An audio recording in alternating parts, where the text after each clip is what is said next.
Welcome dear rockets. आज हम देखने वाले हैं दाग। मूवी की शुरुआत बांग्लादेश की सड़कों से होती है दोस्तों, जहां पर एक पुलिस ऑफिसर आलमगीर अपने बाकी साथियों के साथ पेट्रोलिंग कर रहा होता है और पेट्रोलिंग के दौरान उसके एक साथी को इमरजेंसी कॉल आता है जिसमें कहा जाता है कि कुछ लोगों को कचरे के ढेर से एक बच्चा मिला।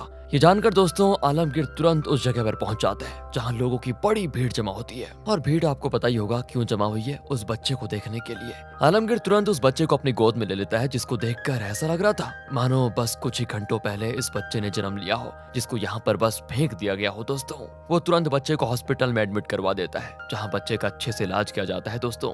लेकिन दोस्तों उस बच्चे को देखकर ऐसा लग रहा होता है कि जैसे इसको किसी ने बाहर जन्म दिया और सीधे वहां से कचरे में फेंक दिया। रही होगी कोई निर्दयी माँ। अब आलमगीर उन दो बंदों से भी पूछताछ करता है जिन्होंने सबसे पहले बच्चे को देखा था। उनमें से एक कहता है कि मैं जब रास्ते से गुजर रहा था तो मुझे कचरे के ढेर से बिल्ली के बच्चे की आवाज सुनाई थी और जब मैंने वहां पर जाकर देखा तो आवाज बिल्ली के बच्चे की नहीं बल्कि इंसान के बच्चे की थी। लेकिन दोस्तों दूसरा कहता है कि नहीं नहीं नहीं, तुम्हें गलतफहमी हो रही है, क्योंकि मैंने तो पहले कुत्ते की बच्चे की आवाज सुनी थी लेकिन बाद में पता चला कि वो आवाज इंसान के बच्चे की है। दोस्तों उनकी ऐसी बातों को सुनकर आलमगीर समझ जाता है कि लगता है ये लोग अभी अभी नशे में हैं। तो वो अपने एक साथी मलिक से कहता है कि एक काम करो, इन लोगों से अच्छे से जानकारी लो और हाँ, इनके रियल एड्रेस वगैरह लेकर ही इनको भेजना यहाँ से, क्योंकि कहीं बाद में हमें इनकी जरूरत पड़ी तो ये भाग न ले। मलिक भी दोस्तों मान जाता है। कुछ देर के बाद डॉक्टर आकर आलमगीर से कहता है कि आपने बिल्कुल सही किया बच्चे को टाइम पर हॉस्पिटल लेकर आकर, अगर जरा भी देर होती तो पता नहीं क्या हो जाता। अभी तो बिल्कुल ठीक है, इसलिए आप उसका नाम बता दीजिए, हमें इसकी रिपोर्ट बनानी है। आलमगीर भी दोस्तों थोड़ा सोचता है और सोचने के बाद वो बच्चे का नाम रेयान रख देता है दोस्तों,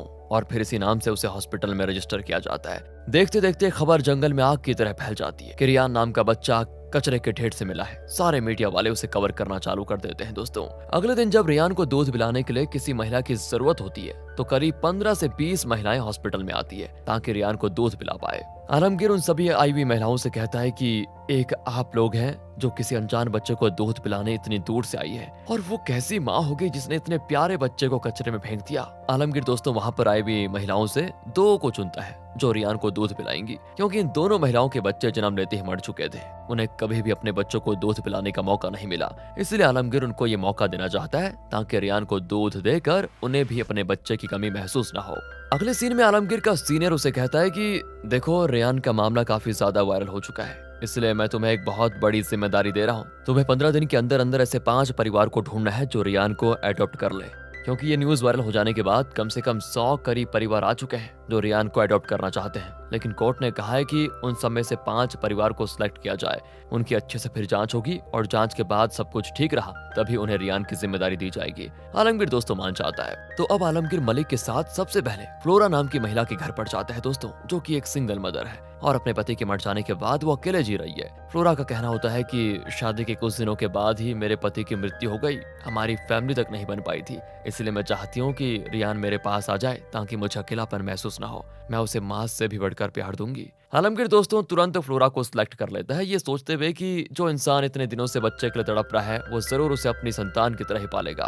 फिर आलमगीर दूसरे परिवार के पास जाता है। वहां आने पर उसको एक कपल दिखाई देते हैं जिनकी शादी को करीब 10 साल हो चुके होते हैं, लेकिन अभी तक उनका कोई बच्चा नहीं होता। तो वो भी रेयान को अडॉप्ट करने के लिए तैयार होते हैं। लेकिन पता है क्या दोस्तों, पति की हरकतें आलमगीर को कुछ ठीक नहीं लगती, क्योंकि पति काफी ज्यादा गुस्से वाला दिख रहा होता है। तो आलमगीर इस परिवार को सिलेक्ट नहीं करता। दूसरी तरफ हॉस्पिटल में मुस्कान नाम की एक लड़की आती है जो नर्स से काफी ज्यादा रिक्वेस्ट कर रही होती है कि मुझे बस एक बार रेयान को गोद में उठाने दो प्लीज। लेकिन दोस्तों नर्स इसके लिए साफ मना कर देती है, क्योंकि रेयान अभी काफी ज्यादा चर्चित है, उसको कुछ हो गया तो नर्स पर ही सारा इल्जाम आ जाएगा। ये देखकर मुस्कान काफी ज्यादा उदास हो जाती है। मुस्कान के हाव भाव को देखकर दोस्तों ऐसा लग रहा होता है मानो रेयान उसका ही बेटा हो और किसी मजबूरी की वजह से उसने रेयान को छोड़ दिया हो। खैर देखते हैं क्या बात है। और दोस्तों अब आलमगीर 3 और परिवार से मिलता है जिन सभी के पास उनके खुद के बच्चे नहीं होते। आलमगीर ने खास करके ऐसे परिवार को सिलेक्ट किया होता है जिनके पास अपने बच्चे नहीं होते, क्योंकि जिनके पास बच्चे नहीं है वो लोग ज्यादा अच्छी तरह से रेयान का ख्याल रख सकते हैं,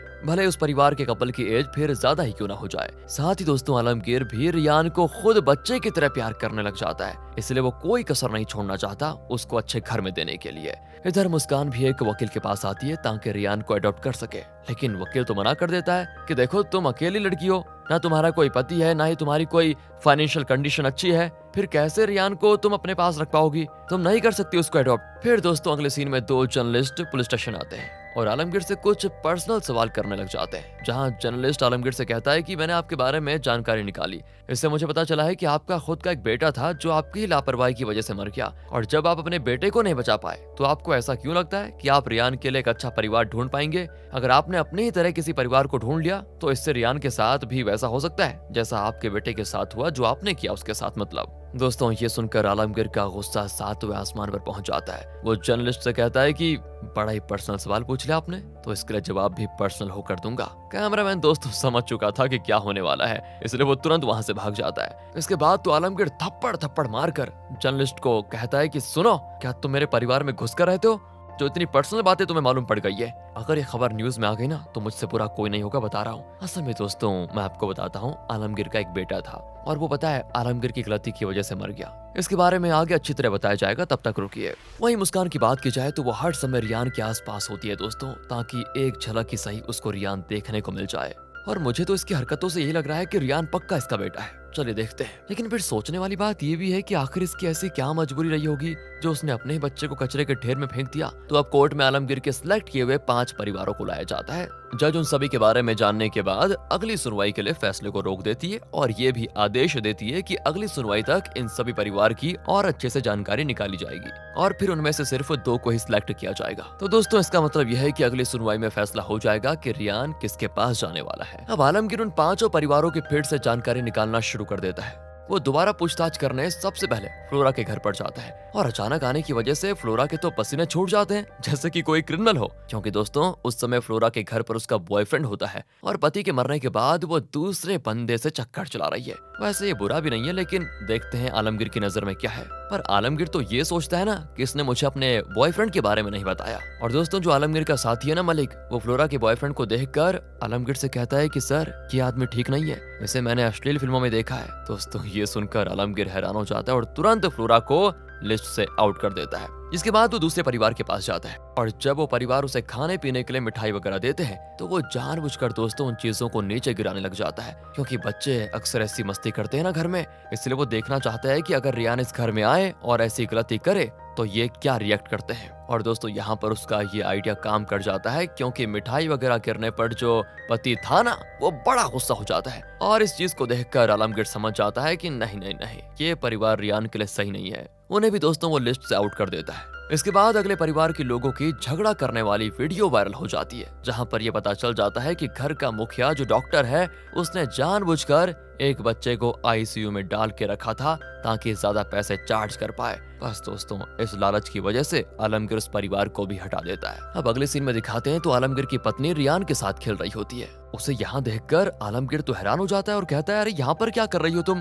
दोस्तों, जब से आलमगीर का बेटा मरा ना, तब से उसकी पत्नी आलमगीर को छोड़कर चली गई थी। उसकी पत्नी कहती है, तुम हमारे बच्चे को नहीं बचा पाए, लेकिन भगवान ने तुम्हें दूसरा मौका दिया है रियान को एक अच्छे परिवार को दिलाने का, इसलिए तुम रियान को अपना बच्चा समझकर उसका अच्छे से ख्याल रखना जब तक उसे कोई परिवार न मिल जाए। और दोस्तों, अब हमें बताया जाता है कि आलमगीर का बेटा मरा कैसे। तो असल में आलमगीर को एक रात बहुत ही जरूरी मिशन के लिए जाना था, तभी अचानक उसके बेटे को बहुत तेज बुखार आ गया और ये बुखार दोस्तों कई दिन तक चलता रहा। उसकी पत्नी ने आलमगीर से कहा भी कि देखो, हमारे बेटे की तबीयत बहुत खराब है, कम से कम आज काम पर मत जाओ ना, कहीं हालत ज्यादा खराब हो गई तो लेने के देने पड़ जाएंगे। लेकिन आलमगीर कहता है कि चिंता मत करो, मैं जल्दी वापस आ जाऊंगा, मिशन काफी खतरनाक है, मैं इस तरह छोड़कर नहीं आ सकता। इसलिए दोस्तों, आलमगीर को आने में देरी हो गई। उसका इंतजार करते करते जब आलमगीर की पत्नी को लगा कि वो नहीं आएगा, तो वो बेचारी खुद ही आधी रात को बच्चे को हॉस्पिटल लेकर गई। लेकिन दोस्तों, काफी देर हो चुकी थी, आलमगीर का बेटा मर चुका था। सुबह होते ही जब आलमगीर हॉस्पिटल आया तो अपने बच्चे के मरने की खबर सुनकर उसे सदमा सा लग गया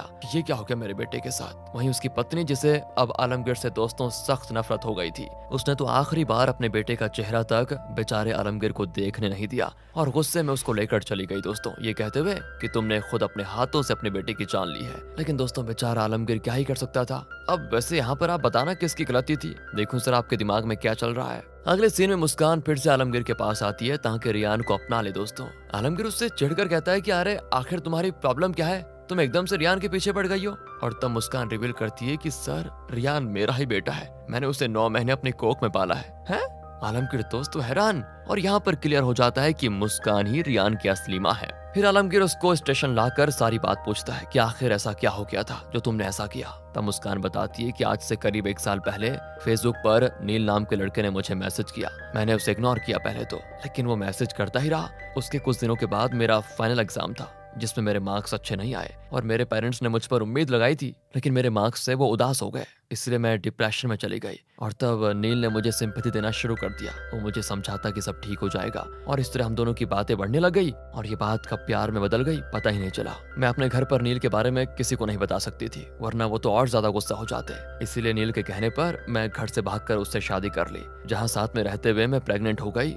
तो उसके बाद नील ने कहा मुझे कुछ पैसों की जरूरत है ताकि हम दोनों दूसरे शहर शिफ्ट हो जाएं, ये उसका कहना था। मैं भी घर के सभी गहने लेकर उसके पास चली गई, लेकिन मैंने देखा कि सुबह होते ही नील मुझे छोड़कर भाग गया है, साथ ही वो मेरे सारे गहने भी लेकर चला गया। और तब मुझे पता चला कि नील ने मुझे सिर्फ फंसाया है। इसके बारे में जब मेरे पेरेंट्स को पता चला तो वो मुझ पर बहुत गुस्सा हो गए। उन्होंने मुझे अबॉर्शन के लिए डॉक्टर को दिखाया, लेकिन रिपोर्ट से पता चला कि मेरे अंदर कुछ प्रॉब्लम है। अगर अबॉर्शन किया गया तो आगे मैं कभी मां नहीं बन पाऊंगी। इसलिए मेरे पेरेंट्स ने मुझे 9 महीनों के लिए घर में बंद कर दिया और 9 महीने के बाद जब मैंने रियान को जन्म दिया तो मेरे पिता मुझे रियान का चेहरा तक नहीं देखने दिए और उसे कचरे में फेंक कर आ गए। मेरे पिता एक टीचर थे, लेकिन काम उन्होंने एक क्रिमिनल जैसा किया। समाज में उनकी काफी इज्जत थी और अगर किसी को मेरी इस हरकत के बारे में पता चलता तो उनकी भी इज्जत खराब हो जाती, इसीलिए उन्होंने ऐसा कर दिया। देखे तो सब मेरी ही गलती है, लेकिन अब मैं रियान को वापस पाना चाहती हूँ। ये सुनकर दोस्तों आलमगीर हैरान हो जाता है कि ऐसा भी होता है क्या। वो मुस्कान से कहता है देखो मैं पूरी कोशिश करूंगा कि रियान तुम्हें वापस मिल जाए, क्योंकि मुझे नहीं लगता कि तुम्हारे अलावा दुनिया में कोई और उतनी अच्छी तरह रियान का ख्याल रख पाएगा।